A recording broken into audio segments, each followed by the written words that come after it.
Hello friend, এএমসিসিতে সকলকে স্বাগত। আজ আমরা ক্লাস নবম শ্রেণীর পঞ্চমতম অধ্যায় বিংশ শতকের ইউরোপ এই অধ্যায় থেকে কিছু গুরুত্বপূর্ণ প্রশ্ন নিয়ে আলোচনা করব। আজকের যেটি গুরুত্বপূর্ণ প্রশ্ন সেটি হলো উডো উইলসনের 14 দফা নীতির শর্তগুলি কী ছিল। উডো উইলসন ছিলেন মার্কিন রাষ্ট্রপতি। তিনি আমেরিকাকে যুদ্ধ থেকে সরিয়ে রাখতে চেয়েছিলেন বা সরিয়ে রেখেও ছিলেন, কিন্তু পরবর্তীকালে যুদ্ধে যোগদান করলেও তিনি বারবার শান্তি স্থাপনের উপরই জোর দিয়েছিলেন। অর্থাৎ তিনি চেয়েছিলেন বিশ্বে শান্তি প্রতিষ্ঠা হোক। বিশ্বের দীর্ঘকালীন শান্তির ভিত্তিতে 1918 খ্রিস্টাব্দে 8ই জানুয়ারি তার বিখ্যাত 14 দফা নীতি তিনি ঘোষণা করেছিলেন, যেটি 14 দফা নীতি বা উইলসনের 14 দফা নীতি নামে পরিচিত ছিল। এই নীতিতে তিনি যেসব শর্তের কথা বলেছিলেন, আমরা সেই 14টি শর্ত পুরোপুরি আলোচনা করব। অর্থাৎ 14টি শর্ত নিয়ে আজকের আলোচনা। তিনি সর্বপ্রথম আলোচনার প্রথম প্রতিপাদ্য হিসাবে রাখেন যে দেশের অশান্তির মূল যদি কারণ হয় সেটা হচ্ছে গোপন কূটনীতি। তাহলে আমাদের শান্তি প্রতিষ্ঠার জন্য কি করা প্রয়োজন? গোপন কূটনীতি ত্যাগ করা প্রয়োজন।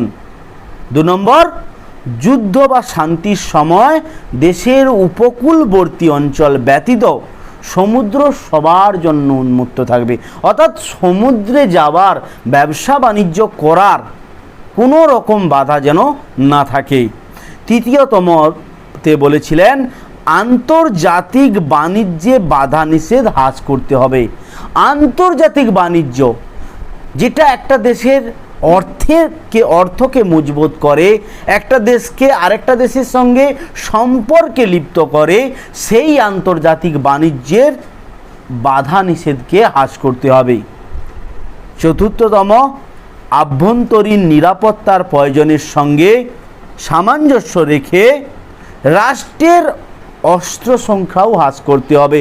অর্থাৎ যদি কোনো দেশ অস্ত্রের পরিমাণ বাড়িয়ে তোলে তাহলে তার মনে হবে সে অন্য দেশের স্বাধীনতায় হস্তক্ষেপ করতে, তার মনে হবে অন্য দেশকে পদানত করে রাখতে। তাই তিনি চেয়েছিলেন প্রত্যেক দেশকে অস্ত্রের পরিমাণ কমাতে হবে।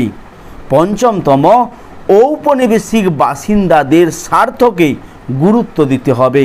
অর্থাৎ উপনিবেশ আমরা করে এসেছি যেসব দেশের, সেই সব দেশের মানুষের স্বার্থকে গুরুত্ব দিতে হবে। তারা যদি বিদ্রোহী হয় তাহলে যুদ্ধের একটা পরিবেশ তৈরি হবে।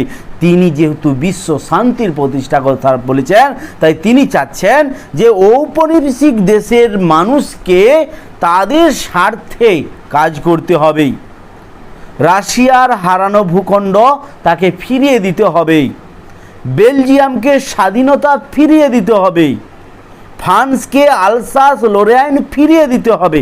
অর্থাৎ তিনি বলতে চেয়েছেন প্রত্যেকটা দেশের যেসব অংশ এতদিন যারা গ্রহণ করে রেখেছিল, দখল করে রেখেছিল, সেগুলিকে ফিরিয়ে দিতে হবে। ফ্রান্সকে আলসাস লোরেইন ফিরিয়ে দিতে হবে, ইটালির রাজ্যসীমা পুনর্গঠন করতে হবে, অস্ট্রিয়া হাঙ্গারিকে স্বায়ত্তশাসনের অধিকার দিতে হবে, বলকান রাজ্যগুলির পুনর্গঠন করতে হবে, দাদনলেস প্রণালীকে আন্তর্জাতিক ক্ষেত্রে নিরপেক্ষ অঞ্চল বলে ঘোষণা করতে হবে, পোল্যান্ডের স্বাধীনতা ফিরিয়ে দিয়ে তার পুনর্গঠন করতে হবে। আন্তর্জাতিক শান্তি, অর্থাৎ শেষতম তিনি পয়েন্টে রাখেন আন্তর্জাতিক শান্তি ও নিরাপত্তা রক্ষার উদ্দেশ্যে একটি আন্তর্জাতিক প্রতিষ্ঠান গড়ে তুলতে হবে, যেটি পরবর্তীকালে জাতিসংঘের পর্যবেসিত হয়েছিল। জাতিসংঘ আলাদা, জাতিপুঞ্জ আলাদা, এগুলি কিন্তু আমরা পরবর্তীকালে আলোচনার বিষয়ে রাখব। জাতিসংঘ 1914 খ্রিস্টাব্দ থেকে 1918 খ্রিস্টাব্দের প্রথম বিশ্বযুদ্ধের পরবর্তীকালে তৈরি হয়েছিল।